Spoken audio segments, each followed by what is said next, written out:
Hi folks, I've been doing an open call submission this week to a local gallery. As a newbie to the art world, this is a new thing for me.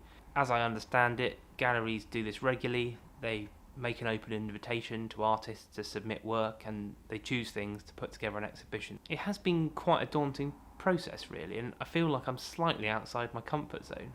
I've been reflecting on this hesitancy, and I think it makes quite an interesting topic for a video, because what I'm really talking about here is my own kind of discomfort with putting things out into the world, particularly when I feel they're not quite perfect.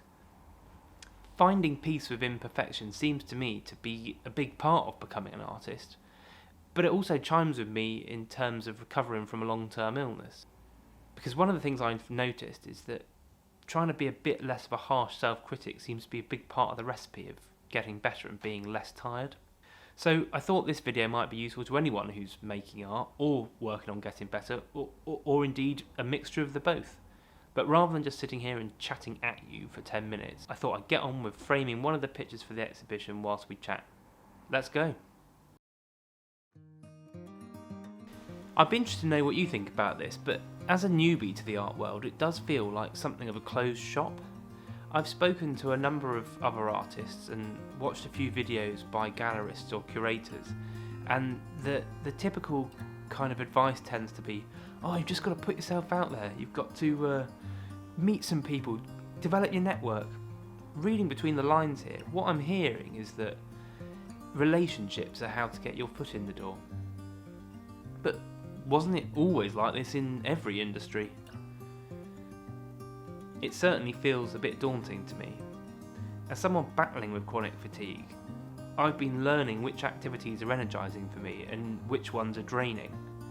I've got plenty of stamina for tinkering in the studio making stuff. But last week I went to the opening of a friend's exhibition.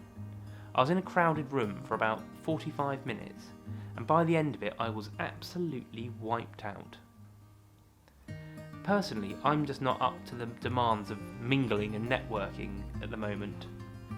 The second reason I think I've been feeling a bit uncomfortable about it is that I feel pretty vulnerable putting my work out in the world, particularly when it's for the critique of, real professional art world people.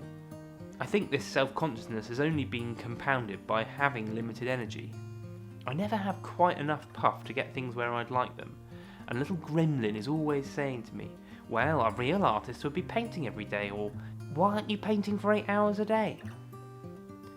When I think about this a bit more rationally, I just don't think that gremlin should have the final say on my life. Somebody once told me that perfectionism is really just a sort of way of hiding, that by insisting that things always be perfect, it's the perfect excuse we need to never get them out into the light of day. And strangely, not having perfect health has given me some insight into how important it might be to slay that monster. One of the things I've noticed over the last couple of years is I've actually felt acutely self-conscious about performing being ill. Even when I'm feeling pretty good, I'm worried that I'm not looking ill or miserable enough, that I'm not meeting other people's expectations of what ill looks like. There is a sort of mad logic to this. I've admitted to the world that I'm not doing very well, so I have to not look very well. But really, this is complete madness. If there are days when I'm feeling well enough to chase after my daughter as she legs it along the pavement, well, why the heck shouldn't I? A chronic illness is enough to bear when it's bad, let alone sort of poisoning your good times when you're feeling well as well. Part of the problem is that I look at other people and I always think they're in this sort of happy position of living their lives, making their decisions, doing their work against a backdrop of perfection. I know this isn't true, and when you think about it, everybody is a bit messy. I think my problem is that I'm just not that good at being messy.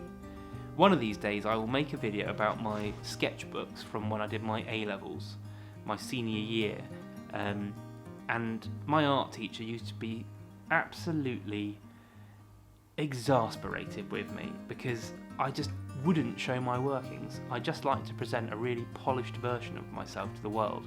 So I do my work somewhere else, not in the sketchbook, get it how I wanted it, and then carefully stick it into the sketchbook. And so I suppose this is why I've been a bit reluctant to do one of these open calls before, and why I'm feeling a bit uncomfortable now. It is that gremlin, that little monster, telling me to close the drawbridge. And it is genuinely a monster, that, you know, that gremlin, that monster, whatever you want to call it. People talk about the better angels of our nature, but this one is definitely the worser monster of our nature. Whenever I'm thinking about putting work out into the world, that little monster creeps in, and it makes me think how inconsistent or unpolished or unfinished the work is. And that the little monster's like peering down and reminding me that I'm letting the side down, or asking me what that person thinks of it, or this person would think of it, and that they wouldn't be impressed. And so I'm just thinking, quick, close the drawbridge. But I think unless I get more into the habit of sending that monster packing, I'm going to miss out on loads of really nice, life-affirming stuff. Because as I've come to understand more about art, it seems to me that so much of it is about being really honest. Not to get too meta, but actually making these videos is like boot camp for making a piece of imperfection. I really want to make these videos. I really want you along to share this progress artistically and in terms of my health. But to do that, I've just got to set aside the idea that they'll be perfect, because I just haven't got the energy to make a Steven Spielberg grade production every week. Just like I haven't got the energy to paint a massive canvas every week. The videos have just got to be a bit craggy, just like my paintings sometimes are a bit craggy. I think it's better to put it out there into the universe and see what happens. You are the Yoda to my Luke Skywalker. I hope you haven't found this video too kind of strange and introspective, but I suppose everything I'm doing at the moment is focused on finding a path back to being really well again. And on the one hand, being creative and connecting with people is a really important part of that. But on the other, not setting unrealistic expectations for myself, not being too hard on myself is kind of crucial too. And lastly, I think I'm realising that there's some work to do to kind of redraw certain landscapes in my mind so that I'm in a better habit of being a bit more gentle with myself. Anyway, let's wait and see. I'll get this submission in, and I'll certainly let you know how it goes. But in the meantime, thank you as ever for joining me. It is a pleasure to have your company. Go gently, and I'll see you next time.